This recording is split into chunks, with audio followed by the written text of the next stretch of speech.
you can propose the cloud strategy to the committee and then can adapt it later.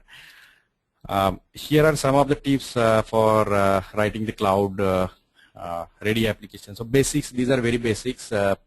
Multi-core processing power and cloud computing means your application will run on multiple distributed systems. So typically cloud providers are providing that. So to run faster and better, you are going to have to learn how multi-thread your application. So if you want to really have benefit of the cloud power, you need to write multi-threaded application, parallel execution, task parallelism, that kind of stuff. Basic design principles for writing any application which can be cloud ready is follow these 4 principles: atomicity, a single responsibility and single concern. Atomic code does not rely on a specific order of execution, contains no call level interdependencies. Statelessness is, again, state is bad basically, and stateless is good for distributed architecture. Stateless objects provide better scalability, reliability, and availability. So stateless objects don't hold any information between information and context between the calls.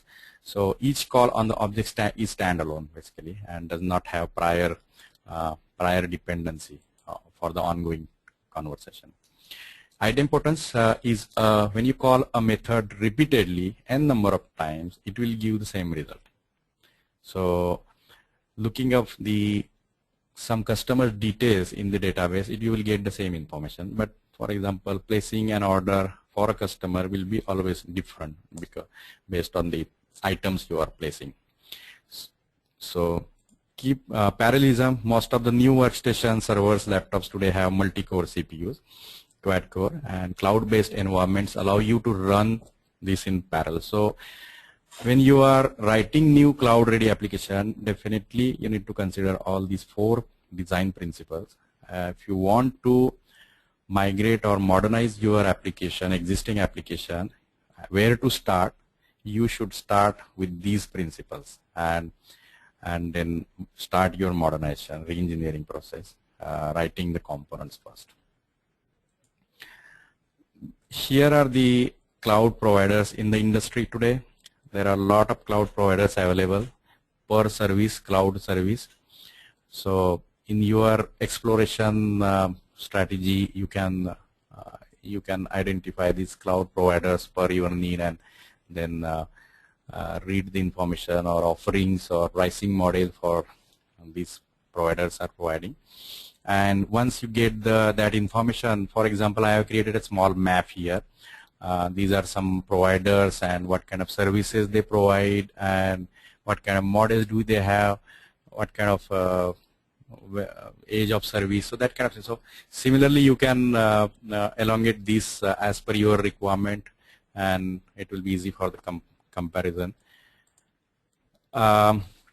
This is a sample architecture I have created. If I'm a ABC company and I'm on premises and I want to have some application in the cloud, for example, Windows Azure, and web application facade, business layer, and data access layer is there.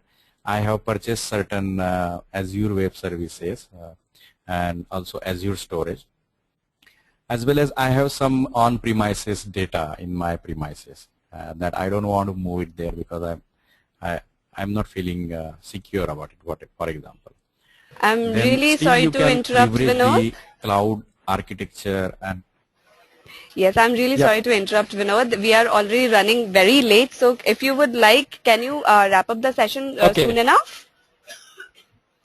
Yes, so this is the basically last slide it was, and these are some of the references I use while preparing this, and most of my presentation for today was inspired by a book by Microsoft 3 writers, Cloud Powering an Enterprise by Pankaj Arora, Raj Biyani, and Salil Dev.